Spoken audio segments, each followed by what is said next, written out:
இதுவரை ஜோதிட கற்போம் பகுதியில் அடிப்படை ஜோதிடம், ஒரு ஜோதிட கணிதம் செய்வது எப்படி, ஒரு ஜாதகம் எழுதுவது எப்படி, அந்த எழுதிய ஜாதகத்தை மேற்கொண்டு பலாபலன்கள் பார்ப்பது எப்படி, ஒரு முகூர்த்தம் குறிப்பது எப்படி, ஒரு திருமண முகூர்த்தம் குறிப்பதற்கு என்னென்ன தேவையானவை, அவற்றை பார்ப்பது எப்படி, அதன் அடிப்படையாக கொண்டு ஒரு முகூர்த்தம் எவ்வாறு குறிப்பது, அதற்கு சகுன நிமித்தங்கள் எவ்வாறு பார்ப்பது என்றவற்றை இதுவரை பார்த்தோம். இந்த வகுப்பில் இருந்து நாம் பார்க்க போவது மேற்கொண்டு அடிப்படையை தாண்டி, அதாவது உயர்நிலை அல்லது நுணுக்கங்கள் சார்ந்த ஜோதிட வகுப்பு ஆரம்பமாகிறது. இந்த நுணுக்கங்கள் அப்படின்றது என்னன்னு கேட்டீங்கன்னா, ஒரு கேள்வி கேட்கிறாங்க, அந்த கேள்விக்கு அடுத்து அந்த கேள்வியை சார்ந்து மேற்கொண்டு சில பலாபலன்கள் தெரிந்து கொள்ள, அல்லது அந்த கேள்வியை சார்ந்து அடிப்படையாக இன்னும் ஆழமாய் தெரிந்து கொள்ள இந்த உயர்நிலை ஜோதிட வகுப்புகள் மிக முக்கியமாக தேவைப்படுகிறது. அவற்றில் மிக பிரதானமாக நாம் பார்க்க இருப்பது முதலில் அஷ்டவர்க்க கணிதம். அஷ்டவர்க்க கணிதம் அப்படின்றது என்னன்னு கேட்டீங்கன்னா, ஒரு கிரக நிலைகள் ஒரு ஜாதகத்துல இருக்கு. அந்த ஜாதக நிலையத்துல அந்த கிரகம் ஆட்சியோ, உச்சமோ, நீசமோ, வர்க்கோத்தமோ, பரிவர்த்தனையோ அல்லது ஏதோ ஒரு நிலையில இருக்கு. அதை வைத்து மட்டுமே அந்த கிரகத்தின் வலிமையை பார்த்து இதுவரை பலன் சொல்வதை பார்த்தோம். அதை தாண்டி உண்மையிலேயே அந்த கிரகம் அந்த வலிமையோடு இருக்கிறதா, அந்த கிரகம் அவ்வாறு வலிமையா இருக்கிறதா இல்லையா என்பதை தீர்மானிப்பது எது என்றால் இந்த அஷ்டவர்க்கமே அந்த கிரகம் வலிமையாக இருக்கிறதா இல்லையா என்பதை தீர்மானிக்க உதவுகிறது. இதை தாண்டி இந்த அஷ்டவர்க்க கணிதத்தை எவ்வாறு பண்றது, இந்த அஷ்டவர்க்கம்னா என்ன அப்படின்றத நாம இப்போ பார்க்க போறோம். இந்த அஷ்டவர்க்க கணிதத்தை பார்க்கறதுக்கு முன்னாடி இதுவரை நீங்க அடிப்படை வகுப்புல இருந்து திருமண பொருத்தங்கள், திருமண முகூர்த்தம் குறித்தல், சகுன நிமித்தங்கள் எல்லா வகுப்பையும் படிச்சிருப்பீங்க. நிறைய பேர் எனக்கு நேரடியாக போன் மூலமாக பாராட்டி சொல்லியிருக்கீங்க. நன்றிகளை உங்களுக்கு எல்லாம் உரித்தாகட்டும். நீங்க உங்களுடைய வகுப்புகளை தொடர்ச்சியா பெறதுக்கு இந்த வகுப்புகளுக்கு சப்ஸ்கிரைப் பண்ணுங்க. கீழே இருக்க சப்ஸ்கிரைப் பட்டன் கிளிக் பண்ணுங்க. அது பக்கத்துல இருக்க பெல் ஐக்கானை கிளிக் பண்ணி சப்ஸ்கிரைப் பண்ணிக்கோங்க. நமது வகுப்புகள் உங்களுக்கு தொடர்ச்சியா கிடைக்கும். நீங்க எதுவும் மிஸ் பண்ணாம இருக்கும். ஒருவேளை உங்களுக்கு இப்படி மிஸ் ஆயிட்டீங்கன்னா, கோர்ஸ் அப்படின்ற தலைப்பின் கீழே இந்த கோர்ஸ்கள் அவைலபிளாகவும் இருக்கு. அதை தாண்டி பிளேலிஸ்ட்லயும் இருக்கு. அதையும் பயன்படுத்தி நீங்க இந்த வகுப்புகள்ல என்ன சொல்லியிருக்கோம் அப்படின்றத நீங்க பார்த்து கற்றுக்கலாம். இப்போ அஷ்டவர்க்கம் போகலாம். அஷ்டவர்க்கம் அப்படின்னா என்ன? முதல்ல அஷ்டம்னு சொன்னாவே எட்டுன்னு எல்லாருக்கும் தெரியும். வர்க்கம்ன்றது ஒரு பிரிவை குறிக்கும் அல்லது ஒரு குழுவை குறிக்கும். இதுதான் அஷ்டவர்க்கம். அப்ப இந்த 8 வர்க்க குழுவுக்குள்ள எது அடங்குது அப்படின்னா, லக்னத்தோட சேர்த்து சூரியன், சந்திரன், செவ்வாய், புதன், குரு, சுக்கிரன், சனி ஆகிய 7 கிரகங்கள். இதுல ராகு கேது கிடையாது. அப்போ இந்த 7 கிரகங்கள் பிளஸ் லக்னம் இதை சேர்த்தா 8. இந்த 8 தான் அஷ்டவர்க்கம்னு சொல்றோம். இந்த 8க்கும் ஒவ்வொன்றுக்கும் ஒவ்வொரு புள்ளி கொடுத்துருக்கோம். அது எங்க ராசியில உட்கார்ந்துருக்கு, அது ஒவ்வொரு கிரகமும் எந்த இடத்துல இருக்கு, அதன் அடிப்படையில ஒவ்வொன்றுக்கும் ஒவ்வொரு புள்ளிகள் கொடுக்கப்பட்டிருக்கு. இந்த புள்ளிகள் அந்த ஜாதகருக்கு அந்த ஜாதக கட்டத்துல சுபத்தன்மையை கொடுக்கக்கூடிய நிலையில இருக்கும். இங்க நான் அசுபத்தன்மைன்ற வார்த்தையை பயன்படுத்த விரும்பல. இந்த சுபத்தன்மைக்கு பேர் பிந்துக்கள் பேரு. அந்த பிந்துக்கள் சொல்லுவோம். இந்த பிந்துக்கள் 0 இருக்கலாம், 1 இருக்கலாம், 2 இருக்கலாம், 3 இருக்கலாம், 4 இருக்கலாம், 5 இருக்கலாம். இப்படி ஒரு அடிப்படை இருக்கு. அந்த இது பிந்துக்கள் சொல்றோம். இந்த புள்ளிகள் அடிப்படையில நாம ஒவ்வொரு ராசி கட்டத்திலையும் எத்தனை பிந்துக்கள் இருக்குன்றது ஒவ்வொரு கிரகத்துக்கு கண்டுபிடிக்கிறோம். அந்த அமைப்புக்கு பேர் தான் அஷ்டவர்க்க கணிதம்னு பேரு. இதை தனித்தனியா ஒவ்வொரு கிரகத்துக்கு பயன்படுத்தும் போது பின்னாஷ்ட வர்க்கம்னு சொல்றோம். இதை ஒட்டு மொத்தமா அந்த ஜாதகத்துக்கே மொத்தமா பயன்படுத்தி ஒவ்வொரு ராசியிலும் மொத்தமா கண்டுபிடிச்சு 12 ராசிகளுடைய கணிதத்தை பார்த்தோம்னா அதுக்கு பேரு சமுதாய அஷ்டவர்க்கம் அல்லது சர்வாங்க அஷ்டவர்க்கம் சொல்றோம். இதுதான் அஷ்டவர்க்கம்னா என்னன்றது. இதை ஏன் பயன்படுத்தணும்? இது அடுத்த கேள்வி. பொதுவா பலன் சொல்றதுக்கு ஏற்கனவே நம்ம பார்த்துட்டு அந்த மெத்தடே எனக்கு போறோம். அது மேலோட்டமாக பலன் சொல்வதற்கு பயன்படுகிற ஒன்று. அதுல இருந்து ஆழமாக உள்ளார்ந்து பலன் சொல்வதற்கு என்ன தேவை அப்படின்னு கேட்டீங்கன்னா, இந்த அஷ்டவர்க்க கணிதமும் தேவை. அப்போ இந்த அஷ்டவர்க்க கணிதத்தை பண்ணும்போது ஒரு ஆட்சியில இருக்க கிரகத்துடைய வலிமை, அது நான் ஏற்கனவே சொன்னேன். அவருடைய கீழத்தை மட்டும் நம்ம பார்த்து இது வரைக்கும் சொல்லியிருக்கோம். அந்த கீழம் உண்மையா? கீழம் என்பது அவருடைய நிலை, ஆட்சியா, உச்சமா, இல்ல வர்க்கோத்தமா, இல்ல நீசமா, இல்ல வக்ரமா, என்ன அந்த நிலை. அதான் கீலம்னு சொல்றோம். அந்த கீலம் வந்து உண்மையிலேயே அப்படிதான் இருக்கா அப்படின்னு அதை துல்லியமா கண்டறியறதுக்கு அஷ்டவர்க்கம் முதல்ல தேவைப்படுது. சில நேரங்களில் பாத்தீங்கன்னா அஷ்டவர்க்கத்துல அந்த உச்சமா இருக்கக்கூடிய கிரகம் வந்து பறவைகள்ல வந்து குறைஞ்ச புள்ளி தான் வாங்கி இருக்கு அந்த பிந்துக்கள்ல வாங்கியிருந்தா அந்த கிரகம் வந்து முழு சுப பலனை தரக்கூடிய நிலைமையில இருக்காது. ஆனா நம்ம மேலோட்டம் பார்க்கும்போது உச்ச நிலையில அந்த கிரகம் இருக்கும், ஈவன் பாகை அடிப்படையில் உச்சநிலை இருந்தாலும். அதே நேரத்துல கோச்சார கிரகம் வந்து பயிற்சியாய் ஒரு ராசிக்குள்ள நுழையும் போது அந்த கோச்சார கிரகம் அந்த ஜாதகருக்கு அந்த இடத்துல எவ்வளவு ஒரு நன்மையை செய்யக்கூடிய நிலைமையில இருக்கும் அப்படின்றது துல்லியமா காட்டுறதுக்கு அஷ்டவர்க்கம் பயன்படும். இந்த அஷ்டவர்க்கம்ன்றது ஒரே லக்னம் ஒரே ராசி கொண்ட ரெண்டு பேரும் நீங்க கம்பேர் பண்றீங்கன்னு வச்சுக்கோங்க. அவருக்கும் ஒரே லக்னம், இவருக்கும் ஒரே லக்னம், இவருக்கும் ஒரே ராசி, அவருக்கும் ஒரே ராசி, ரெண்டு பேருக்கு இதுதான். அப்ப கம்பேர் பண்ண அந்த மாறுபடுறதுக்காக அந்த பலன்கள் மாறுபடுறதுக்கான அந்த பிந்துக்களை கரெக்டா சொல்றது இந்த அஷ்டவர்க்கம் தான் இருக்கும். இதுதான் வந்து அஷ்டவர்க்கத்துடைய பிரதான நோக்கம். அப்ப துல்லியமா பலன்களை சொல்லணும், அதே நேரத்துல ஆழமாவும் சொல்லணும் அப்படின்றதுக்காக தான் அஷ்டவர்க்க கணித முறையை நாம பயன்படுத்துறோம். இது கொஞ்சம் நீங்க கவனம் கொடுத்து இந்த வகுப்புல கவனிக்க வேண்டிய கட்டாயம். ஏன்னா இதுல வந்து கணித முறைகள் வர்றதுனால எல்லாமே கூட்டல் தான். ஆனாலும் அந்த கணித முறைகளை நீங்க கொஞ்சமேனும் கவன சிதறல கவனிச்சீங்கன்னா அந்த கணிதம் புரியாமல் போக வாய்ப்பு உண்டு. அதனால உங்களுடைய முழு கவனத்தை இந்த வகுப்புகள்ல இருந்து கொடுக்க தாழ்மையுடன் கேட்டுக்கொள்கிறேன். அது உங்களுடைய நலன் கருதி உங்களுக்கு அது எளிமையாக புரியும் அப்படின்ற நோக்கத்துக்காக தான் சொல்றமே தவிர வேறு ஒன்றும் அல்ல. யத் யத் பாவம் கதத்சந்தே பிந்தவ பஞ்ச சம்யுதஹ தத்தத் பாவஷ்ய புஷ்டியஸ்து பலகீனம் அதோ அந்நியதா.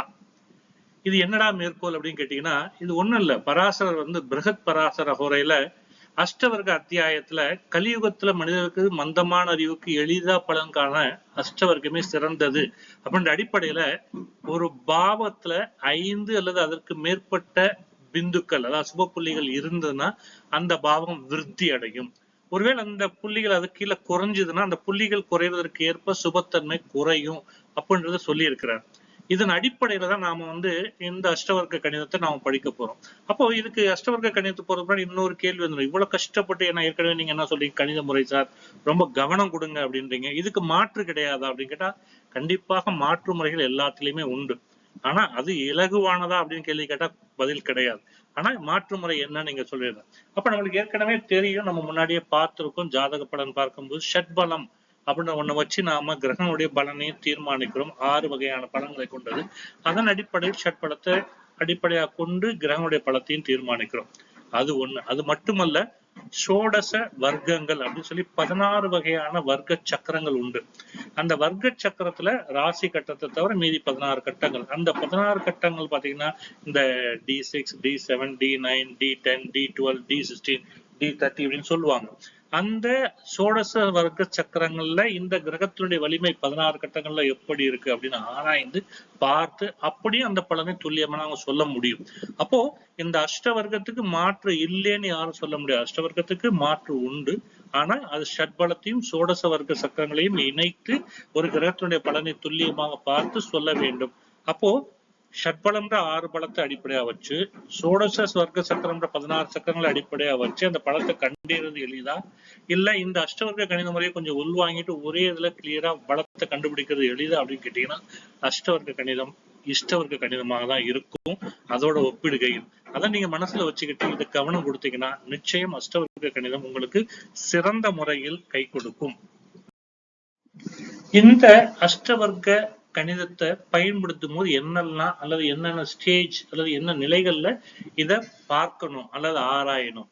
அப்ப முதல்ல பின்னாஷ்ட வர்க்கம், நான் ஏற்கனவே சொன்னேன் இல்லையா, ஒவ்வொரு ராசியிலும் ஒவ்வொரு கிரகங்கள் தனித்தனியா எவ்வளவு பிந்துக்கள் அதாவது சுப புள்ளிகள் வாங்குதுன்னு தீர்மானிக்கிறது. அதான் பின்னாஷ்ட வர்க்கம். இதை இண்டிவிஜுவல் அஷ்டவர்க்கா அப்படின்னு சொல்லுவாங்க.